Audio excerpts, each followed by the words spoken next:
तो हाँ जी, आपका नाम है मनीष शर्मा और आपका जो सवाल है आपने बोला है कि पिछले 3 साल से कैंसर का आप इलाज करा रहे हैं, उसके बारे में पूछा है। हेल्थ को लेकर आपका मेन सवाल है। और बाकी देखो जी, आपकी जो कुंडली है, ग्रह अच्छे भी हैं, ग्रह खराब भी हैं। कुंडली में एक दोष भी बना हुआ है, जैसे यहाँ पे राहु केतु ये काल सर्प दोष लेके बैठे हुए हैं, मंगल नीच का है। पूरा विस्तार में आपको मैं समझाऊँगा। तो कुंडली आपकी बनी है मेष लग्न की, राशि आपकी है कर्क।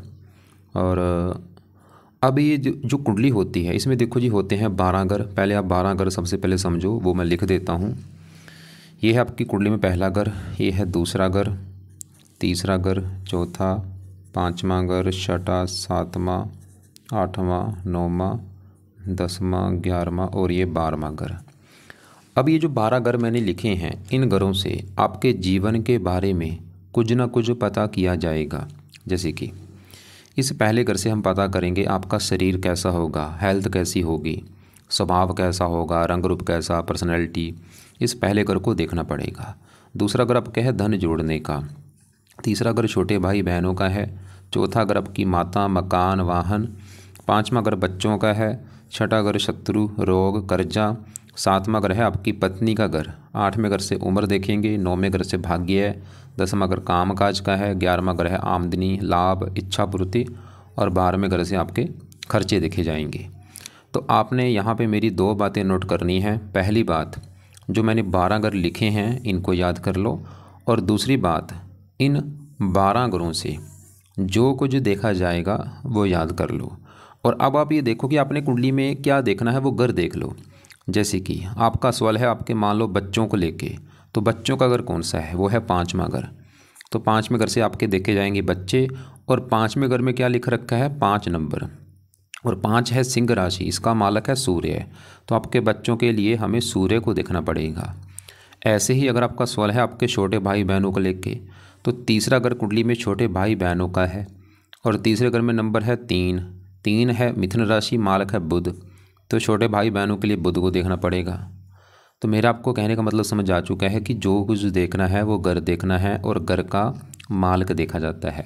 अब आपकी जो कुंडली है, सवाल की ये ग्रह कैसे हैं, तो आपका चंद्रमा अच्छा है क्योंकि वो अपने घर में बैठा है, सूर्य बहुत अच्छा है, उच्च का बैठा है, बुध भी ठीक है, मित्र की राशि में बैठा है, गुरु भी ठीक है, मित्र की राशि में बैठा है, राहु आपका पूरी कुंडली में सबसे ज़्यादा मुझे ग्रह खराब राहु लगा है, मंगल आपका खराब है जो कि नीच का बैठा है। तो 2 ग्रह तो आपके खराब है, राहु और मंगल। शनि की बात करूँ, रले मिले फल देगा, खराब फल भी देगा, अच्छे फल भी देगा। तो ग्रह वैसे आपके ज़्यादा अच्छे हैं, 1-2 ग्रह आपका मुझे खराब भी लगा है। अब ये जो 9 ग्रह हैं, जैसे आपका यहाँ पे मंगल खराब है, नीच का है, तो मंगल क्या करेगा, आपको हमेशा खराब फल देगा, लेकिन ज़्यादा खराब फल अपनी दशा में देगा। ऐसे ही राहु खराब है, हमेशा खराब फल देगा बचपन से लेकर बुढ़ापे तक, लेकिन इसका बुरा फल, खराब फल आपको ज़्यादा मिलेगा जब इसकी दशा चलेगी। तो दशा में इन ग्रहों का जो असर है वो बढ़ जाता है। तो अभी सवाल है कि आपके ऊपर दशा इन ग्रहों में किसकी है, तो दशा जो है वो 2 प्रकार की होती है। एक होती है महादशा, एक अंतरदशा। महादशा काफ़ी बड़ी होती है, और ये आपके ऊपर चली हुई है शुक्र ग्रह की, 14 में चली है, 2014 में, ख़त्म होगी 2034 में जाके। तो शुक्र इन ग्रहों में, मतलब आपके जीवन में अभी जो कुछ आपके साथ हो रहा है वो कहीं ना कहीं कारण ये शुक्र है, जिसकी चल रही है महादशा। और तो शुक्र का असर आपके ऊपर है वो 80% है, बाकी बचा असर होता है जिसकी होती है अंतर्दशा। ये चली हुई है गुरु की, तीसरा महीना 24 में चली है, और ये 11वां महीना 26 में ख़त्म हो गया। अभी भी 2 साल की पड़ी है, पिछला 9-10 महीने हो चुके हैं। तो आपके ऊपर मतलब इन ग्रहों में सबसे बड़ा असर इस शुक्र का है, दूसरा असर है इस गुरु का, उसी के साथ जो बैठा है, और एक तीसरा भी आपके ऊपर असर है, वो है शनि की डेया का। पहले मैं डेया की बात करूँगा कि डेया क्या होती है भाई। देखो जी, आपने साढ़े सती सुनी होगी। साढ़े सती होती है 7.5 साल की, ऐसी डेया होती है। डेया 2 प्रकार की होती है, एक होती है चतुर डेया, एक अष्टम डेया। दोनों 2.5-2.5 साल की होती हैं। इनको अच्छा नहीं माना, और दोनों में ज़्यादा खराब होती है अष्टम डेया।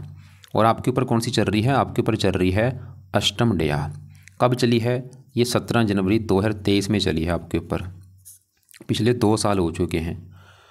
और मैंने क्या बोला है, जब भी डेया आती है, चाहे वो चतुर डेया है, अष्टम डेया, हज़ारों दिक्कतें आती, खासकर अष्टम डेया में सबसे बड़ी दिक्कतें हेल्थ को लेके होती हैं। तो अष्टम डेया जो आपकी चल रही है 2 साल से, आप चाहे नोट कर भी लेना कि आपको पिछले 2 साल से हेल्थ को लेकर दिक्कतें आ रही होंगी। और भी दिक्कतें दिक्कतें परेशानियाँ, रुकावटें, चिंता, भाग दौड़, मानसिक चिंता, खासकर 17 जनवरी 23 के बाद आप चैन नोट कर भी लेना। ख़त्म कब होगी ये मार्च अभी 25 में ख़त्म होने वाली है, 3 महीने पड़े हैं बस। तो आपकी मतलब पिछले 2 साल से अगर दिक्कतें परेशानियाँ आ रही हैं, वो उसका एक कारण क्या है, अष्टम डेहा, और ये अभी ख़त्म होने वाली है। अभी अभी भी चलो 3 महीने पड़े हैं, इसके क्या उपाय अभी आपको मैं बताऊँगा। लेकिन आपकी बड़ी दशा तो पिछले 14 में चली है शुक्र की। सवाल कि शुक्र कैसे है, क्योंकि जीवन के ऊपर बड़ा असर तो शुक्र का है भाई। तो शुक्र आपका है, तो शुक्र जो है आपका तकरीबन अच्छा है। थोड़ा बहुत मतलब 100 में से 80-90% तो अच्छे फल देगा ये शुक्र। थोड़ा बहुत बुरे फल देगा लेकिन ज़्यादा अच्छा है। गुरु की बात करूँ जो अभी चली है दशा, तीसरा महीना 24 है, ये आपको तकरीबन ये भी अच्छे फल ही देगा, थोड़ा बहुत बुरा फल देगा। लेकिन सबसे पहले आपके में जो ग्रह खराब मुझे लगे हैं उनकी मैं बात करूंगा, क्योंकि जब देखो हम कुंडली देखते हैं उसमें क्या देखा जाता है कि ग्रह अच्छे कौन से हैं, बुरे कौन से हैं, लिस्ट बनाई जाती है, कौन से योग बने हैं, कौन से दोष बने हैं। आपकी कुंडली में सबसे बड़ा एक दोष जो बना हुआ है वो है काल सर्प दोष। वो कैसे बना है, यहाँ पे बैठा है राहु 7वें घर में और केतु यहाँ पे बैठा है पहले घर में। तो राहु केतु की वजह से बना है काल सर्प दोष। ये बनता कब है, जब सभी ग्रह एक साइड में हो जाते हैं। मतलब आपका इधर वाला हिस्सा देखो खाली पड़ा है, 12वां घर खाली है, 11वां घर खाली, 10वां, 9वां, 8वां सभी घर खाली हैं। तो यहाँ पे राहु केतु सभी ग्रह हैं इस साइड में, तो ये बन चुका है काल सर्प दोष। अब इस दोष का क्या नुकसान होता है, सवाल ये है। इस दोष का नुकसान ये होता है कि जिन घरों में बैठते हैं उन घरों की हानि होती है। जैसे राहु कहाँ बैठा है, 7वें घर में। 7वां घर है आपकी भाई पत्नी का घर। पत्नी के लिए 7वां घर, 7वें घर राहु बैठ के आपकी पत्नी को लेकर के दिक्कतें पैदा करेगा बड़े लेवल पे। पत्नी संबंधी दिक्कतें जरूर आएंगी आपको कोई ना कोई, और ये मुझे कन्फर्म नहीं कि अभी दिक्कतें वो क्या आएंगी जरूर बड़े लेवल पे। जैसे कि जहाँ तो आपका तलाक हो जाएगा, या आपका विवाह होगा नहीं, या विवाह देरी से होगा, या आपकी पति पत्नी में लड़ाई झगड़े रोजाना होते रहेंगे, या पत्नी बीमार होगी, ये राहु की वजह से। और केतु पहले घर में बैठा है, ये पहला घर आपका शरीर है, हेल्थ को ख़राब कर देगा। और ये दोष थोड़ा सा मैं दिखा भी देता हूँ कौन सा, क्योंकि जो काल दोष है वो कई प्रकार के होते हैं। अभी आपको मैं दिखाता हूँ ये दोष कौन सा आपका बना है। और आपका देखो जी केतु है पहले घर में, राहु है 7वें घर में, तो आपका ये बना है, हाँ नहीं, क्योंकि आपका राहु 7वें घर में, ये बना आपका तक्षक नामक। देखो तक्षक नामक काल से बनेगा यदि राहु 7वें भाव में केतु लग्न में हो। या बाद में पढ़ लेना, क्योंकि मैं पढ़ूंगा टाइम ज़्यादा हो जाएगा। यहाँ से लेके ये यहाँ तक पढ़ लेना क्या लिखा रखा है। और ये सभी चीज़ें आपके साथ नहीं होंगी, कुछ चीज़ें आपके साथ होंगी। मतलब यहाँ से लेके ये पूरा आपने पढ़ना है, और यहाँ से लेके यहाँ तक ये चीज़ें आपके साथ हो सकती हैं ज़्यादा से ज़्यादा। खासकर ये ज़्यादा दिक्कतें आती हैं दशा में, जब भी आपकी राहु की दशा होगी या केतु की। वैसे मैं आपको थोड़ा बता देता हूँ, राहु मतलब आपकी 7वां अगर पत्नी का है तो पत्नी संबंधी दिक्कतें तो आपको जरूर आएंगी। इसके अलावा 7वां अगर दिल्ली की इनकम का है, दिल्ली की इनकम को लेकर दिक्कतें आएंगी। और ये है 7वां अगर साझेदारी के कामों का। आपके अगर आप पार्टनरशिप में काम करेंगे आपको बहुत ज़्यादा नुकसान होगा, पार्टनरशिप में काम नहीं करना आपने। और ऐसे केतु पहले घर में बैठा है, पहला अगर शरीर है, हेल्थ ख़राब करेगा, पर्सनैलिटी ख़राब। और मैं फिर बोलूँगा ये दोष ज़्यादा एक्टिवेट होगा दशा में, जब भी कभी राहु केतु की दशा चलेगी। और राहु की दशा भी आपकी निकली है, कब निकली है, क्योंकि जैसे देखो गुरु की दशा आपकी चली है तीसरा महीना 24 से, इससे तीसरे महीने 24 से पहले आपके ऊपर चली हुई थी राहु की दशा। और वो दशा पिछले 3 साल से चली हुई थी। मतलब पिछले गुरु की दशा आने से 3 साल पहले आपके ऊपर राहु की दशा आई हुई थी। और आप चाहे नोट कर भी लेना, वो समय आपका लाइफ का सबसे बुरा समय गया होगा। गुरु की दशा चलो भी आई तीसरा महीना 24 है, इसमें आप इसके बाद आपको काफ़ी राहत भी आई होगी। आप चाहिए नोट कर भी लेना कि जब से गुरु की दशा आई काफ़ी राहत मिली है। लेकिन उससे पहले जो राहु की दशा थी, क्योंकि खाली ये नहीं कि राहु 1-2 बुरे फल दे देगा कि भाई पत्नी संबंध, नहीं भाई, इसकी दृष्टियाँ भी हैं। 5 दृष्टि पड़ेगी 11वें घर के ऊपर, इनकम को लेकर दिक्कतें, लगन को देख रहा है, हेल्थ ख़राब। और आपने क्या बोला था, जो कैंसर है, आपको कैंसर होने के कई कारण हैं। पहले समझो कैंसर रोग है किसका, किस ग्रह से जुड़ा है रोग। कैंसर जो रोग है वो 2 ग्रहों से जुड़ा है, एक तो शनि का है रोग और ये राहु का रोग है। जब भी ये दशा चलती है कभी इनकी राहु शनि की, तो कैंसर हो जाता है। क्योंकि आपकी राहु की दशा में आपको कैंसर हुआ है, तो आपको जो कैंसर हुआ है वो राहु ने दिया है। बाकी हार्ट अटैक जो आपने बोला था, चौथा अगर छाती का होता है, छाती, फेफड़े, हार्ट अटैक चौथे घर से देखा जाता है। और हार्ट अटैक आने का बड़ा कारण ये मंगल है, यहाँ पे नीचे का बैठा है। ये अभी आपको मैं विद प्रूफ के साथ दिखाऊंगा। लेकिन अब मेन सवाल है कि ये जो दोष है, काल सर्प दोष है, इसको खत्म सही कैसे किया जाए। तो मेन तो आपने केतु के उपाय में से देखो जी, इसके चलो ज़्यादा उपाय ज़रूरत नहीं, लेकिन राहु के उपाय बहुत ज़रूरी है आपके लिए। तो अब राहु के जो उपाय हैं वो पहले लिख लो। तो राहु का जो पहला, इसके 2 पार्ट हैं। पहला, क्योंकि आपका मेन सवाल भी यही है कि आपका जो वो रोग चल रहा है वो सही आपने करना है। एक तो है राहु कवच का पाठ, ये कवच आपकी बीमारी को दूर करेगा। दूसरा है राहु स्रोत का पाठ, ये दोनों पाठ आपने पढ़ने हैं या सुनने हैं रात के समय या शाम के समय। तीसरा है राहु का दान, और ये दान की वीडियो आपको मैं भेज दूंगा, क्या है दान वो आप देख लेना। ये 3 उपाय आपने करने हैं राहु के लिए। दोनों पाठ पढ़ा करो या सुना करो रात को या शाम को। इनको आप रिपीट ज़्यादा भी कर सकते हैं, मतलब 2, खासकर कवच के पाठ को आप 2-3 बार पढ़ सकते हैं, क्योंकि मेन देखो सवाल के हिसाब से उपाय होते हैं। आप अगर आपने क्या बोला है, कैंसर का रोग है 3 साल से, तो हम कैंसर जिन ग्रहों से जुड़ा है उसके उपाय आपको मैं ज़्यादा कराऊंगा, जैसे राहु शनि हो गया। इनके जो पाठ क्या है कवच, क्योंकि बीमारी के लिए पाठ होता है। कवच का जो बंदा पाठ पढ़ता है बीमारी दूर हो जाती है उसकी। तो राहु कवच के पाठ को आपने 2-3 बार पढ़ना है या सुना करो। स्रोत का पाठ 1 बार चाहे पढ़ लो। दान रोजाना करो, वीडियो देख लेना क्या है दान की। अब देखो जी आगे बढ़ते हैं आपके क्योंकि यहाँ पे बताने को देखो कुंडली में काफ़ी चीज़ें होती हैं, लेकिन आपको मैं सिर्फ शॉर्टकट में बता रहा हूँ ताकि आपको समझ भी आ जाए। और अब आगे बढ़ते हैं आपके चौथे घर में मंगल चंद्रमा शनि की मैं बात करता हूँ, क्योंकि आपका जो मेन सवाल उसको मैंने ज़्यादा कवर करना है।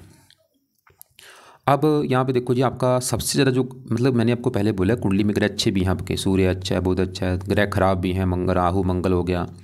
राहु क्यों खराब आपको मैंने अभी बता दिया है, बड़ा करने खराब होने का काल सर्वदोष बना, इसकी वजह से खराब है। और आपका अब ये मंगल जो है ये भी खराब है। अब मंगल की मैं बात करूँगा कि क्यों खराब है। मंगल खराब होने का बड़ा कारण है कि नीच का बैठा है। ये जो 9 ग्रह देखो जी होते हैं, अगर अपने घर में बैठे हैं बहुत अच्छे फल देते हैं, दोस्त के घर में है वहाँ पे भी अच्छे फल देते हैं, उच्च के बैठे हैं वहाँ पे भी अच्छे फल देते हैं। लेकिन अगर ये ग्रह दुश्मन के घर में बैठे हैं अच्छे फल नहीं देते, और नीच के बैठे हैं फिर तो बहुत ज़्यादा खराब फल देते हैं। अब पहले समझो ये चौथा घर है किसका, जहाँ ये मंगल बैठा है, चंद्रमा शनि 3 ग्रह बैठे हैं। चौथा घर है आपकी माता का घर है। माता कैसी आपकी होगी, मकान आपके पास कैसा होगा, वाहन कैसा, भूमि जमीन जायदाद नौकर चाकर, ये सभी चीज़ें इस चौथे घर से देखी जाएंगी। और आपको मैंने फार्मूला समझाया है कि घर का मालक देखो। तो चौथे घर में क्या लिखा है, 4 है कर्क राशि। मालक कौन बना, चंद्रमा। हमें देखना पड़ेगा चंद्रमा को कि चंद्रमा कहाँ बैठा है। तो चंद्रमा आपका इसी घर में बैठा है, जो कि एक बहुत बड़ी अच्छी बात है भाई। मतलब चंद्रमा चौथे घर में अपने ही घर में बैठा है। जैसे आपको मैं एग्जाम्पल समझाता हूँ, मान लो मेरा घर है और मैं अगर अपने घर में बैठा हूँ तो क्या होगा, अपने घर का मैं अच्छा करूँगा, सीधी सी बात है। मैं अपने घर का देखभाल करूँगा, सफाई रखूँगा, रक्षा करूँगा, वो काम यहाँ पे चंद्रमा करेगा। चौथे घर का मालक अपने ही घर में बैठा है, चौथे घर का अच्छा करेगा। चौथा घर है आपकी माता मकान वाहन। चंद्रमा तो ये दिखा रहा है कि आपको भाई माता का सुख अच्छा मिलेगा, मकान का सुख अच्छा, वाहन का सुख अच्छा, भूमि जमीन जायदाद ये सुख अच्छे मिलेंगे, चंद्रमा ये दिखा रहा है। लेकिन साथ में दूसरे ग्रहों को भी देखना पड़ेगा। अब यहाँ पे जो शनि है इसकी मैं चलो बाद में बात करता हूँ, पहले मंगल की बात करता हूँ। तो मंगल भी यहाँ पे चौथे घर में बैठा है, और मंगल ये चौथे घर में 4 लिखा है, ये है कर्क राशि और ये है मंगल की नीच राशि। तो मंगल नीच का, तो मंगल इस घर की करेगा हानि, क्योंकि वो नीच गया है। जैसे मेरे घर में दुश्मन आ जाए, दुश्मन मेरे घर में क्या करेगा, घर का नुकसान कर देगा, जो भी उसको सामान देखेगा वो तोड़ देगा, तो वो काम यहाँ पे मंगल करेगा। चौथा घर माता का है, तो मंगल तो ये दिखा रहा है कि भाई माता को लेकर दिक्कतें आएंगी। चौथा घर मकान का है, मकान को लेकर दिक्कतें आएंगी। चौथा घर वाहन का है, वाहन को लेकर दिक्कतें, भूमि जमीन जायदाद इनको लेकर दिक्कतें। मतलब चौथे घर चंद्रमा इस घर का अच्छा कर रहा था, लेकिन मंगल इस घर की कर रहा है हानि, कि आपको माता मकान वाहन भूमि जमीन जायदाद नौकर चाकर इन संबंधी दिक्कतें आएंगी। और मंगल इस कुंडली में देखो जी सबसे मेन घर का मालक है, वो समझो 12 घरों से मैंने बोला है कि कुछ ना कुछ देखा जाएगा। आपकी अगर पत्नी देखनी है 7वां घर देखना पड़ेगा, बच्चे देखने हैं 5वां घर, माता देखनी है 4था घर, छोटे भाई बहन देखने हैं 3रा घर देखना पड़ेगा। लेकिन अगर आपके बारे में जानना है भाई, आप मतलब जो है मनीष कैसा होगा, मनीष का शरीर देखना है, हेल्थ देखनी है, पहला घर देखना पड़ेगा। और फार्मूला है घर का मालक देखो। तो पहले घर में क्या लिखा है, एक है मेष राशि, मालक कौन बना, मंगल। तो हमें आपके बारे में जानने के लिए मंगल को देखना पड़ेगा। और मंगल बेचारा नीच का बैठा है, क्या होगा, मंगल आपके भाई शरीर को खराब करेगा। शरीर का मालक ही मंगल नीच का बैठा है, क्या होगा, शरीर को लेकर दिक्कत आएंगी, सीधी सी बात है। हेल्थ खराब कर देगा आपकी। हेल्थ में क्या खराब करेगा, मंगल के जो रोग आपको हो सकते हैं, मंगल जैसे रक्तचाप का कारक है, रक्तचाप ब्लड प्रेशर, या चौथे घर में बैठा है, चौथा घर है छाती का रोग हो गया, फेफड़े का रोग हो गया। अभी आपको मैं दिखा भी देता हूँ ये थोड़ा सा। तो यहाँ पे देखो मेष लग्न में मंगल आपका नीच का बैठा है, तो यहाँ पे देखो मेष लगन है, मंगल लग्नेश मंगल चतुर्भाव में कर्क राशि का होने पर जीवन भर समय समय पर चोटें लगती रहती हैं। कई बार ऑपरेशन भी होता है, छाती में दर्द उठता है, ब्लड प्रेशर हो जाता है, मुकदमे में उलझा जाता है तथा पानी से दुर्घटना बह रहता है, माता से विरोध। सभी चीज़ें वैसे नहीं होती, कुछ चीज़ें आपके साथ हो सकती हैं। अब ऐसे एक बुक की मैं और मदद लेता हूँ। तो ये आपको मैं क्यों दिखा रहा हूँ, ताकि आपको पूरा कन्फर्म हो कि भाई मैं जो बता रहा हूँ अपनी वैसी बातें नहीं बना रहा। तो मेष लगन है, मंगल चौथे घर में नीच का बैठा है। तो आपका मेष लगन, हाँ लग्नेश यदि मंगल नीच का है तो यहाँ पे देखो मेष लगन का स्वामी मंगल चौथे भाव में काल पुरुष में चौथे अंग से संबंध रोगों, फेफड़े या छाती के रोगों को देता है। तो आपको फेफड़े या छाती के रोग हो सकते हैं, जो कि शायद आपने लिख भी रखा था, चेस्ट बारे में कुछ लिख रखा है। तो मतलब आपकी अगर हेल्थ ख़राब हो रही है, छाती फेफड़े हार्ट संबंधी कोई दिक्कत आ रही है, बड़ा कारण ये मंगल है। तो अब उस वाले की मंगल को कैसे सीखें, क्योंकि शरीर का मालिक नीचे का बैठा, कोई ना कोई रोग तो देगा आपको। सर का पहले का सर भी देखा जाए, सर में दर्द भी होता है, मस्तक में दर्द होना, गुस्सा ज़्यादा आना, और ये मंगल डबल दोष मंगल दोष भी बना है, ये भी आपके विवाह में दिक्कतें पैदा करेगा आपके। तो मंगल के उपाय में से पहला उपाय है कि आप मंगल कवच का भी पाठ पढ़ा करो या सुना करो। दूसरा है मंगल स्रोत का पाठ, और ये दोनों पाठ आपने पढ़ने हैं सुबह के टाइम। खासकर कवच के पाठ को आपने 2-3 बार पढ़ना है। स्रोत चाहे कम पढ़ लो, लेकिन मंगल कवच के पाठ को 2-3 बार पढ़ लो या ऑडियो लगा के सुन लिया करो। और तीसरा उपाय है, मंगल के देवता हैं हनुमान जी। हनुमान जी की जितनी हो सकती है पूजा उपासना करो, हनुमान जी के पाठ पढ़ा करो। अब देखो जी आगे बढ़ते हैं, लेकिन यहाँ पे एक और अच्छी बात आपके लिए क्या है कि मंगल नीच का बैठा है, लेकिन चंद्रमा भी इसी घर में अपने घर में बैठा है। तो यहाँ पे हम वैसे नीच मगर राजयोग बना हुआ है ये, लेकिन कई बार क्या होता है नीच मगर राजयोग ज़्यादा लागू नहीं होता। तो फिर भी मंगल का जो बुरा फल वो काफ़ी हद तक कम हो चुका है, क्योंकि चंद्रमा फिर भी इसका जो नीच है उसको भंग जरूर करेगा। और अब इसी घर में चौथे घर में शनि भी बैठा है। शनि भी इस चौथे घर को थोड़ा सा ख़राब करेगा, क्योंकि शनि चौथे घर में किसका घर है, चंद्रमा का घर, और ये चंद्रमा को ये भी अपना दुश्मन मानता है। तो शनि भी चौथे घर को थोड़ा सा आपको माता मकान वाहनों को लेकर दिक्कतें आएंगी, खासकर शनि की दशा में। लेकिन शनि अच्छे बल क्या देगा, शनि का इस कुंडली में अपना जो ग्रह है ये 10वां ग्रह है और ये 11वां। 10वें घर में 10 लिखा है, मकर राशि मालक शनि 7वीं दृष्टि से अपने घर को देख रहा है। वैसे ये काम काज के लिए अच्छा है, मंगल इस घर को देख रहा है उच्च राशि, काम काज के लिए मंगल भी आपका अच्छा है। और ऐसे नहीं कि मंगल बिल्कुल बुरे फल दे रहा है, मंगल चौथे घर की हानि ज़्यादा कर रहा है, लेकिन ये 10वें घर का अच्छा कर रहा है उच्च राशि। दोनों काम काज के लिए अच्छे हैं। शनि भी 10वें घर को देख रहा है, अपनी घर की इसका अपना घर है, काम काज के रिगार्डिंग अच्छे फल देंगे आपको ये। बाकी आपके पहले घर में सूर्य की मैं बात करता हूँ। सूर्य आपका बहुत अच्छा है। क्यों अच्छा है सूर्य, देखो जी इस कुंडली में है, इस घर का मालिक 5वें घर का, 5वां घर है आपकी संतान का घर, 5वां घर आपकी पढ़ाई का भी है, बुद्धि का भी है। अब फार्मूला है घर का मालिक देख लो, तो 5वें घर में 5 लिखा है, सिंह राशि, मालिक है सूर्य है, कि सूर्य अच्छा है या बुरा है। तो सूर्य बैठा है पहले घर में, एक तो पहला घर अच्छा है, ऊपर से पहले घर में जो 1 लिखा है ये है मेष राशि, और ये है सूर्य की उच्च राशि। तो सूर्य अच्छा क्यों है, क्योंकि वो उच्च का बैठा है, उच्च का ग्रह बहुत अच्छा होता है, और ये है भी इस कुंडली में योग कारक। अब अच्छे फल क्या देगा सूर्य, सूर्य है 5वें घर का मालिक, संतान का घर है, संतान के लिए अच्छा है सूर्य, आपको संतान का सुख अच्छा दिखा रहा है, पुत्र के योग दिखा रहा है, पुत्र का सुख मिल जाएगा। 5वां घर पढ़ाई का है, पढ़ा लिखा बनाएगा, बुद्धिमान। और पहले घर में जब सूर्य होता है, ऐसे लोग सरकारी नौकरी में भी होते हैं, उच्च का बैठ है, पुलिस में होते हैं या राजनीति में होते हैं, कई चीज़ें अच्छी देगा आपको, मान प्रतिष्ठा अच्छी सर, और भी चीज़ें देगा आपको, साहसी पराक्रमी बनाएगा। अब पहले घर में देखो जी शुक्र की बात करते हैं कि शुक्र, क्योंकि इसकी बड़ी दशा आपके ऊपर चली भी हुई है। मैंने जैसे बोला था 7वां घर है पत्नी का घर, तो आपकी मान लो हमने पत्नी देखनी है तो 7वां घर देखना पड़ेगा। और फार्मूला क्या है, घर का मालिक देखो, तो 7वें घर में 7 लिखा है, तुला राशि है, मालिक शुक्र है। तो आपकी पत्नी के लिए हमें 7वें घर के मालिक शुक्र को देखना पड़ेगा कि शुक्र कैसा है। और शुक्र के अलावा 7वें घर में राहु है, उसको भी देखना पड़ेगा, जो कि हम पहले देख चुके हैं। राहु तो कर रहा है 7वें घर की हानि। अब 7वें घर का जो मालिक शुक्र है उसको भी देखना पड़ेगा। और शुक्र इस कुंडली में इस दूसरे घर का मालिक है, जहाँ पे 2 लिखा है, वृष राशि मालिक शुक्र, दूसरा घर धन जोड़ने का, परिवार, वाणी। वैसे शुक्र इस कुंडली में मार्केट, लेकिन फिर भी शुक्र पहले घर से 7वीं दृष्टि से अपने घर को देख रहा है। भाई शुक्र तो वैसे ही दिखा रहा है कि पत्नी के लिए अच्छा है, लेकिन फिर भी देखो जी दिक्कतें तो राहु की वजह से जरूर आएंगी पत्नी को लेके। शुक्र धन का मालिक, धन के लिए अच्छा है, परिवार, वाणी। शुक्र और भी काफ़ी चीज़ें अच्छी देगा आपको। अब इसी के साथ गुरु बैठा, गुरु की आपकी दशा भी चली हुई है। गुरु इस कुंडली में है, इस घर का मालिक 9वें घर का, जहाँ से भाग्य देखा जाता है। भाग्य है, धर्म। 9वें घर में 9 लिखा है, धनु राशि मालक गुरु। ये गुरु पहले घर में मंगल की राशि में बैठा है, मित्र राशि। गुरु इस कुंडली में योग कारक भी है, तो गुरु भी आपको काफ़ी अच्छे फल देगा। भाग्य मतलब ये जो गुरु की दशा चली है, ये गुरु की दशा में आपका भाग्य भी साथ देगा, आपको ये धार्मिक बनाएगा, परोपकारी। आप चाहे नोट कर भी लेना कि जब से गुरु की दशा चली होगी, धार्मिक कामों में आपकी रुचि बढ़ी होगी। धार्मिक और भी भगवान पर विश्वास होगा।